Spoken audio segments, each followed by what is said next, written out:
Class 10 का आप लोग पिछले क्लास में पिछले नहीं इसी क्लास में आप पहला दोहा पढ़े थे। अब उसी के साथ मैं दूसरा दोहा का अर्थ आप लोगों के सामने लेकर आऊँगा और बड़ी ही सरल व्याख्या होगी। क्लास 10 बिहारी के दोहे, भक्ति के दोहे हैं या संदर्भ इसका भक्ति के दोहे हैं।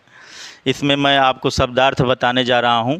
व्हाइट बोर्ड लगभग मुश्किल से 3 या 4 मिनट में यह दोहा बड़ी सरल भाषा में आप लोगों को समझाने का मैं प्रयास करूंगा। अगर ध्यान से देखेंगे तो समझ में आपको आ जाएगा।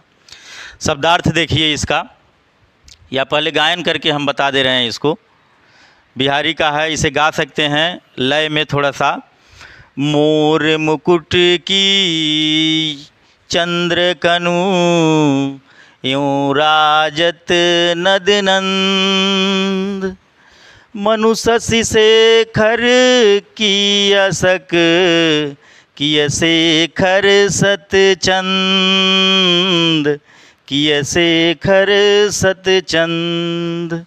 इस प्रकार से यह गायन हो गया और इसके अब हम शब्दार्थ देखेंगे। शब्दार्थ देख लीजिए, बड़ी सरल भाषा में समझने का प्रयास करिएगा। मोर मुकुट, मोर मुकुट का अर्थ हो जाएगा मोर के पंख से, मोर के पंख से बना मुकुट। मुकुट यानी यह इसका अर्थ हो जाएगा मोर के पंख से बना मुकुट, यानी मोर के पंख से जो निर्मित होता है सर पे पहने जाने वाला ताज, उसे मुकुट कहते हैं। की संबंध है, यानी मोर के पंख की का अर्थ लगा देंगे कि मोर के पंख से बना हुआ। चंद्र कनि माने होता है चंद्रमा की आकृति का, चंद्रमा की आकृति का। चंद्रमा के या चंद्रमा के कहिए या की, चंद्रमा के आकृति, आकृति है यह रहने चंद्रमा की आकृति का। यो माने इस प्रकार से, इस प्रकार से। राजत माने हो जाएगा सुशोभित, सुशोभित।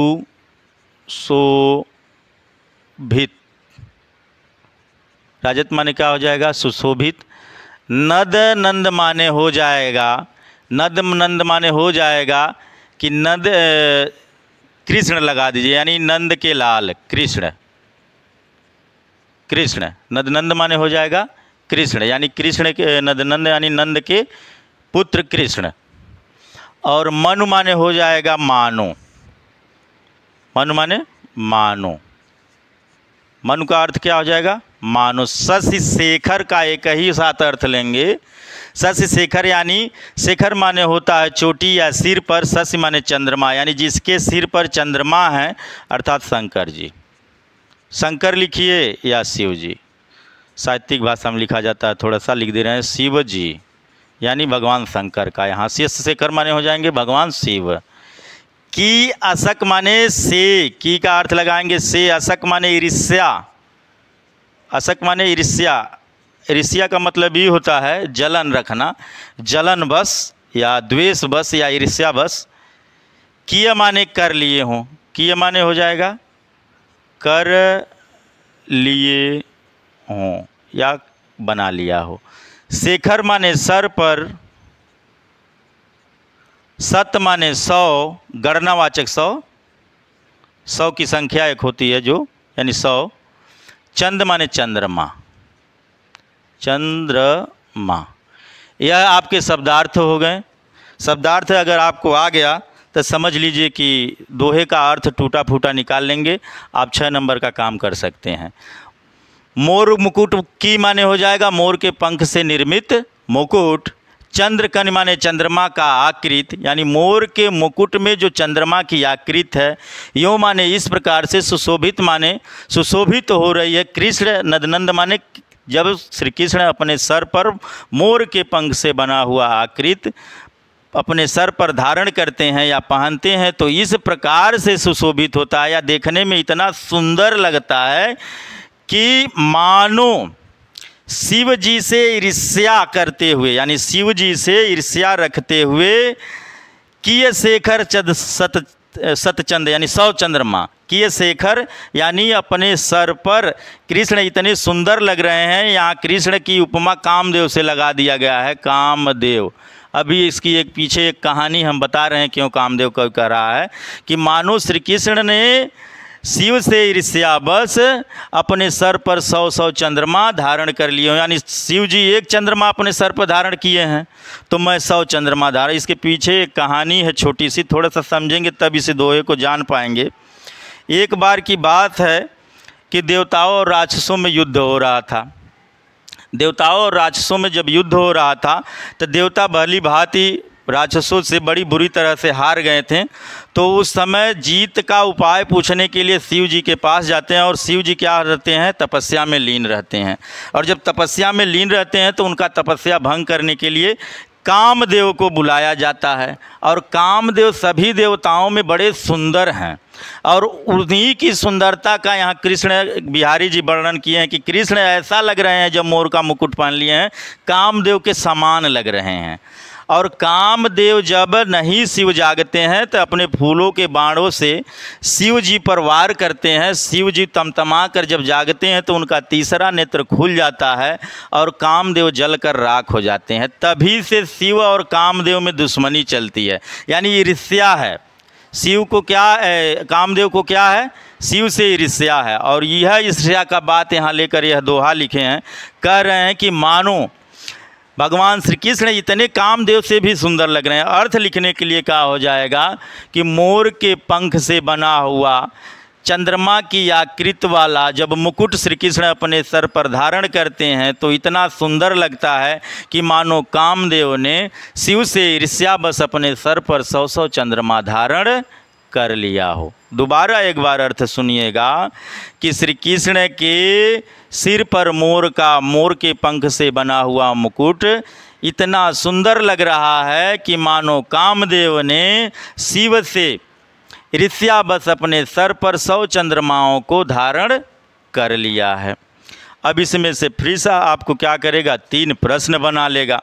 पहला आपका संदर्भ बनाएगा। पहला प्रश्न आपका बनाएगा क्या, संदर्भ। हेडिंग डालेंगे संदर्भ।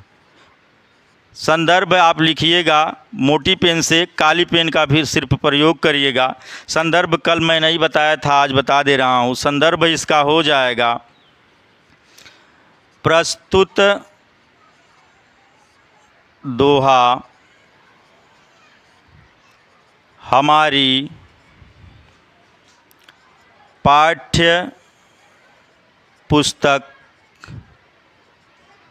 हिंदी के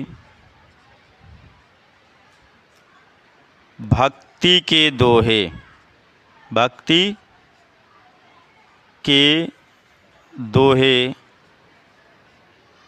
इसको रेखांकित करेंगे नीचे से, ऊपर से एकहरा उद्धरण चिन्ह में बंद कर देंगे। उसके बाद लिखेंगे भक्ति के दोहे नामक पाठ से लिया, दिख रहा है, लिया गया है। इसके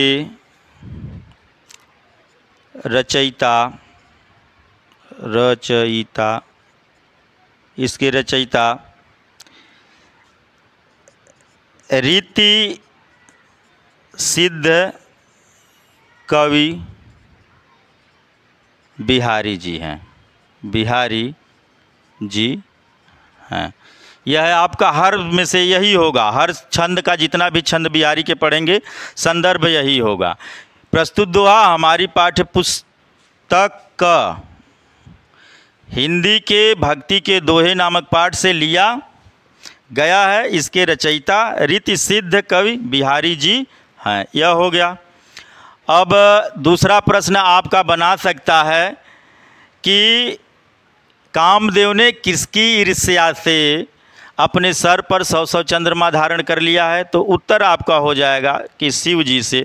दूसरा प्रश्न। और तीसरा बना सकता है आपका प्रश्न कि व्याकरण से तीसरा प्रश्न बनाएगा कि निम्न छंद में कौन सा अलंकार है, तो उत्प्रेक्षा अलंकार है। जहाँ पर भी वाचक चिन्ह यहाँ लिखे दिखेगा, जहाँ पर देख लीजिए जनु, मनु या जानो, मानो, मानहु,